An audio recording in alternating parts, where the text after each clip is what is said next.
So yeah, my main thing about that Kendrick album, like I mentioned, was that the world was just in such a state of disarray, I guess, for anybody with a conscience, and like it felt very sudden and jarring to receive Kendrick's blessing all of a sudden in these dark times. But then when I tuned in, I guess, I don't know, I was expecting something that spoke a little more directly to my soul, and I wasn't quite expecting it to be as lighthearted as it ended up being. The production is phenomenal, but it's stripped back. It's less avant-garde, you know. It's got, I don't want to say it's got less to say, you know. That's not what I'm trying to say. I just think it's, I don't know, it's not what I was expecting, I guess. Kendrick always strikes a weird balance, and I've talked about this on this podcast already, but like, it's like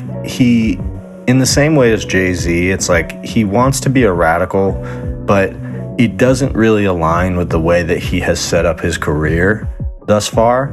And so it's like he can only go so far. And so I really like hearing the militant talk from Kendrick, and I think that in a way, that's kind of what he's been missing, and he seems to be embracing that part of himself in a way that I relate to a lot.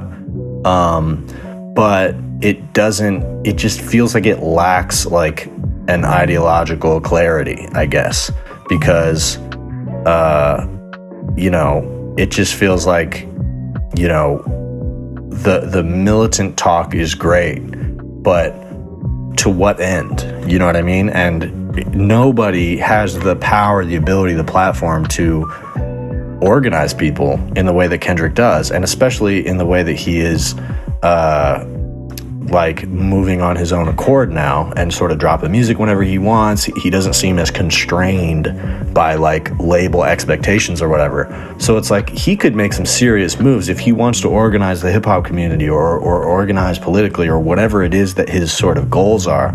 He can do that. And so the militant talk is great and it energizes me, but it feels like it falls a little flat because I just don't really know what it's in service of. I guess maybe that's what I should say, is that I expected Kendrick to be speaking on like world issues, but it felt a little bit more like speaking on local issues and close issues in the hip hop community and things like that. Yeah, I agree. It has a more local feel, which I think is cool, and I think that there is something dope about focusing on that, but it lacks an ideological clarity for me, which, you know, that's just my expectation. I don't think that he necessarily owes that to anybody, but I do think that taking on a certain type of political talk, it sort of invokes that question of like, what are we really talking about here? You know what I mean? If we're talking about a revolution, I want to know who you're talking to and to what end. So I think he could do a little bit better about that. And if he is dropping more music soon, then I hope he speaks to that. I don't know if he's going to drop another album, like some people are saying, but I do think that he's going to continue dropping in a way that we haven't seen from him. You know, I think hopefully the days of Kendrick dropping every 4 years are over, and hopefully now that he has a little bit more control over his own career and rollouts and stuff, he just kind of keeps dropping music, especially with the way that he has directly challenged Drake's, like, conquest of the game. It's like he's gonna have to match that energy. Like, okay, if you want to be the number one over Drake, you gotta, you know, give us music at the same, you know, maybe not the same exact pace as Drake, because Drake dropped a lot of music that, and some of it was questionable quality. We know that Kendrick doesn't really want to drop music that's of questionable quality, but still, he could drop a lot more than he has in the past, and I'll be curious to see if he does. And I hope that that's like the main thing that we're going to get out of all of this. Whether or not we get a real Kendrick Lamar political revolution, I think is relatively unlikely. And I hear what you're saying. And I think there's also a capacity for art to come into the conversation, because it's like Kendrick stands on business most of the fucking time. I would say 99% of the time. But he is, I'm going to use your exact comparison, similar to Jay-Z, beholden to the hip-hop community. There's no way for him to just clearly establish an ideological through line, as if, you know, Kendrick doesn't stand on an ivory tower, you know what I mean? It's like he exists in a a community, an ecosystem of artists, you know what I mean? And so it's like the shit talk, the disrespect, the respect, you know, it's like that's all part of the conversation. And I think art has a capacity to allow somebody to, you know, create a space to vent, or to create a space to stunt or flex, you know what I mean? And it's like, I think that a lot of Kendrick's militant speak that might seem a little aimless, I think is meant to, you know, that's where the listener is meant to insert something of note. Yeah, I guess that just bores me a little bit. We've seen so much of that in hip hop, and what we haven't seen is a clear ideological direction, at least not in any positive direction. There's clear ideology in terms of capitalism. There's an evolving ideology, you know, heading towards the right wing, and there's plenty of right wing rappers that are willing to voice their support of Trump and right wing causes, and we just don't have the same thing on the other end, partially because it's not as profitable. It doesn't fit as well into the world of capital, so it's like it doesn't there's not as much space for it, but Kendrick is the one that could make space for it, and it's like, I know he could do that. And so while he doesn't have to, he can do whatever he wants. It's like, from my perspective, it feels like it's a little bit lacking, a little bit. Someone said that Kendrick Lamar is like Tupac if he was never a communist. You know what? I'm with you at that. And I kind of, I'll say that it's not necessary for me for everybody to wear their ideologies on their sleeve either.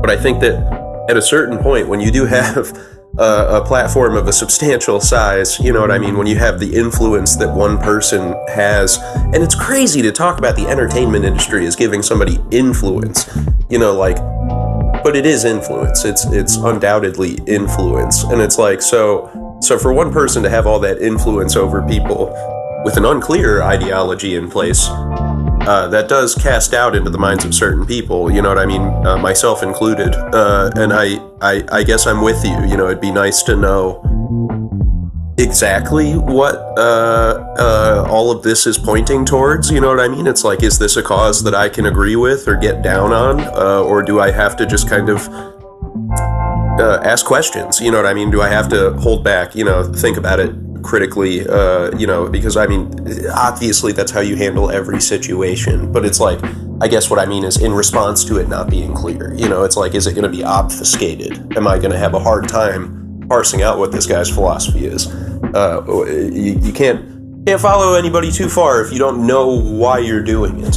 in the first place. Right, and I think that kind of prevents Kendrick from having, you know, it prevents like a real coalescence of Kendrick's audience and following, because he has plenty of audience and following. And look, maybe he doesn't want it to be ideological. Maybe there is, when it comes to being an artist, there's something smart about that, where it is like, it's a limitation. If what you're doing is based in ideology, then it makes it harder to reach people who don't already identify with that ideology. And plus, when you're on Kendrick's level, the media is going to portray you a certain way based on what you say, and so that's going to prevent people from gravitating towards you, or it could seriously damage your career.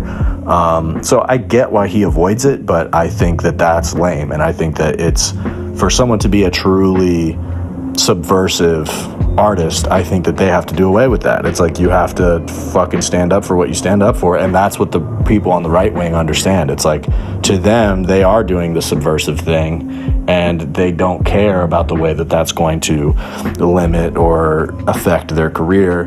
And, you know, so it makes their position clear, and because of that, they have a lot of cultural cachet, and we just don't see anything matching that on the right. And the longer Kendrick goes without really presenting any kind of counterpoint to that, the more I think we can assume that he doesn't really have an ideological counterpoint to that he doesn't feel like he is on any side of the political spectrum. Which, to be fair, is how a lot of people feel. Most people wouldn't say, I'm right or I'm left wing. Most people would prefer not to characterize themselves at all. But I just don't think that's going to cut it anymore. And I think that of all artists that I would want to do better, Kendrick is at the top of the list. But overall, I thought the album was great. I think he's, you know, redefining himself as an artist. And I think the thing that he's doing really well now, that he hasn't done as well in the past, especially with the last album, Mr. Morale, is that the music sounds really focused, and the songs that are meant to be more like bangers, or like, you know, the songs with SZA that are really danceable and stuff, it's really dialed in. It doesn't feel as all over the place, and even the weirder ideas, which he always puts in there, feel a little bit more in context and like they're doing what they're supposed to do. Whereas in the past, some of the weirder ideas kind of distract from like the core momentum of the song. Like that one song on Mr. Morale, yeah baby, it's like, it's cool creatively, but it prevents the song from being as much of a hit as it could be, because it's a little bit too weird for most people. And so I think he's finding a better balance with that, where, like you said, it's a little more stripped back now, but that is allowing the ideas to hit better, and everything just sounds a little bit more dialed in, which is why I honestly think that there may not be another album coming, even though I get why it feels a little bit like underwhelming to some people. But it's like, from what I'm hearing, it's very dialed in. It feels like he worked very hard on this music, and it's not like just a mixtape that he's putting out before an album, as some people are saying. But it's a different sound. It's a different approach to an album than he's taken in the past. So I don't blame people for speculating that this isn't all, but that's been a mistake in the past with Kendrick. So I'm not expecting another album. If he drops one, then that'll be cool. And that's kind of what I want to, I guess, come away from the album with, is it's like, you know, the conversation we were having before about, you know, where Kendrick stands is one thing, and I guess to refer back to what I was saying earlier, I don't necessarily think every artist is beholden to wearing their ideology on their sleeve, or changing the world with every release. You know, it's obviously we want a lot from Kendrick, but the expectations from the ground up, it's hard to imagine what that's like for himself, you know. So I guess overall I appreciate what I was given. The album is excellent, and I think polish is the word I would use. It's like, it's surprisingly polished for how stripped back it is, you know, and it's got a lot of variety on it. The features are all great for people that I have never heard of before. Personally, I don't know if any of them have followings pre-established. I think a lot of them were like local people from LA, or international followings, I'll say, but like I guess or national. So for me it felt like just a surprisingly satisfying piece from Kendrick after an up and down of emotions the first few times I listened to it, I suppose.